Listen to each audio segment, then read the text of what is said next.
Okay, this video is going to explain to you the structure of how we teach reading in school.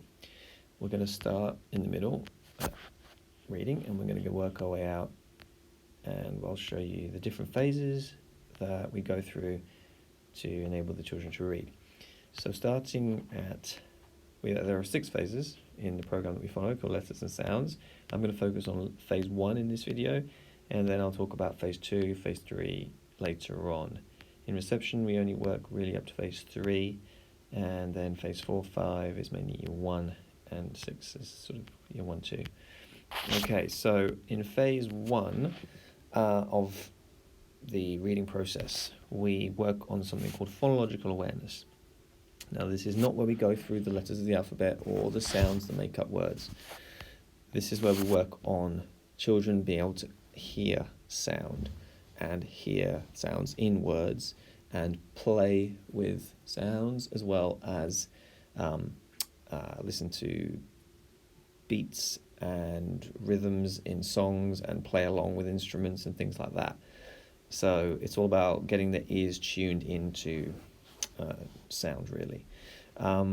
So if we look at phonological awareness can be split into various different things. So compound words, syllable awareness, oral segmenting and blending, initial and final sounds, alliteration, and rhyme.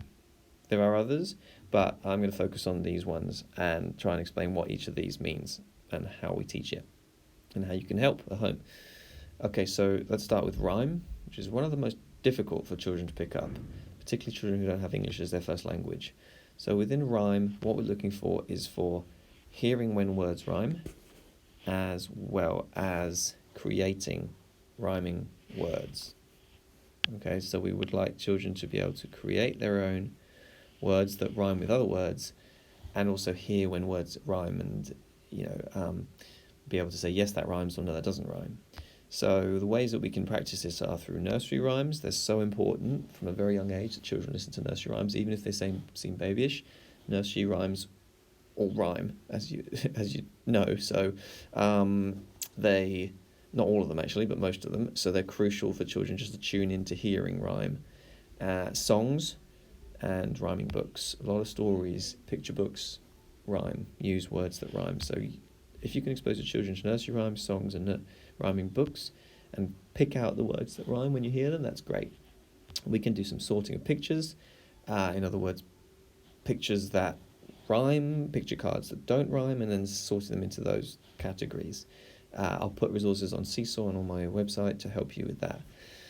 Okay, and lots of oral practice. So whenever you're talking with children, and you can make up rhyme yourself, or you can go for a walk and you can say rhyming stories, or you can say a word and the child has to rhyme a word with it. That is all going to help. Okay, so let's move back to another part of phonological awareness, compound words.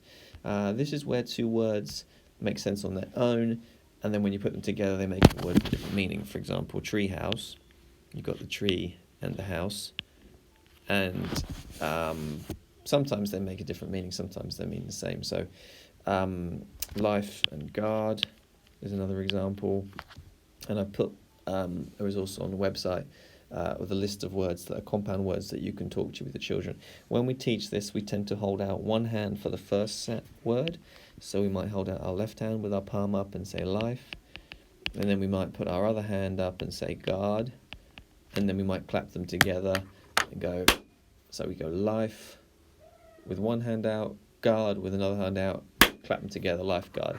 So that is just exposing them to compound words. That's not the same as the sounds within a word or sounds that make up a word, but it's just getting them into the fact that words are made up of parts, and sometimes those parts can make sense on their own. So the next thing we'll talk about is syllabification or syllable awareness. This is basic. Syllables are the building blocks of words. Some people say it's like the rhythm of a word. It's also like the beats of the spoken language. So, for example, in the word carpet, it's got 2 syllables, carpet. Now, admittedly, that's also a compound word, car and pet, making carpet, but we're looking for the rhythm of a word. So if I choose people's names as an example, if I was to say Lucy, I'd say Lucy. If I would say Charlotte, I'd say Charlotte. And there are different ways that we can teach these rhythms or beats within a word. It really helps the children just spell when they're a bit older, because you can split the word into parts and break it down into simpler chunks so that you're only spelling part of it. So if you had to spell the word carpet and you weren't sure how to do that, if you split it into syllables first, you'd realise that you only had to spell car, and then you only had to spell pet, and then you could put them together and you'd be able to spell the whole word. So it's really helpful when they're in year 2 and year 3 for spelling those bigger words. So how do we do that? Well, we can clap when we hear the syllables in a word. We can also use the fingers under our chin. So if you put your finger under your chin, just touching your chin, and you say a word, you'll notice your chin drops. So Lucy, Lucy. It hits the finger twice, so I know that there are 2 syllables. And I try and keep count on my other hand using my fingers as well. We can also point to a button or an object on the table and point to each one as we say the word, and then we say Lucy. I'd point to 2 buttons or 2 things, 2 counters on a table, or I can just tap something. I can tap my foot, I can tap the table as I say it, Lucy. The best way I think of learning it is this one, which is humming the word.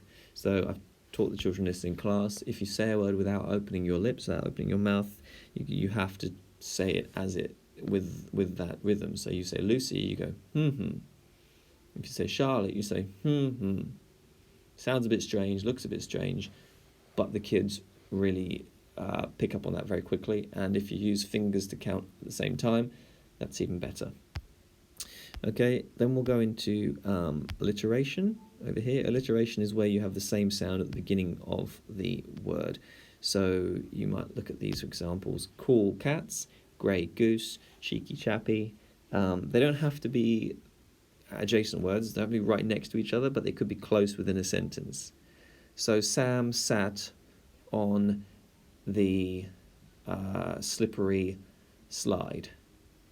You've got on in the middle there and the, but that's okay. They're still using words that have a similar or same sound at the beginning of them. So if you can make up sentences or get the children to make up sentences with the same sounds, they're tuning into initial sounds, which is what we want, and leads into this one, which is where we look at the initial and final sounds in words. This is quite hard for children to be able to do, especially the final sound. The initial sound's a bit easier. So, for example, in the word house, we ask the children, what's the first sound you hear in the word house?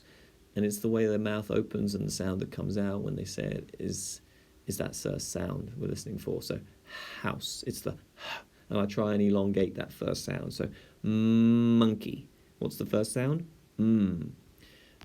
Door, d-or. Sometimes I split it off and I sound it separately. So I go d-or, or k-ah, just to get them into hearing that first sound. It's very important they can hear that, so that when they come to read it, they know what sound should go first in there when they're reading and writing.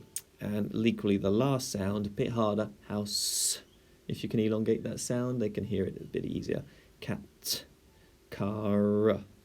Car is an example where if you don't always speak exactly how you should, you say car, and they go, I'm not sure, is it ah? And it's car. So listening for that R, that sound.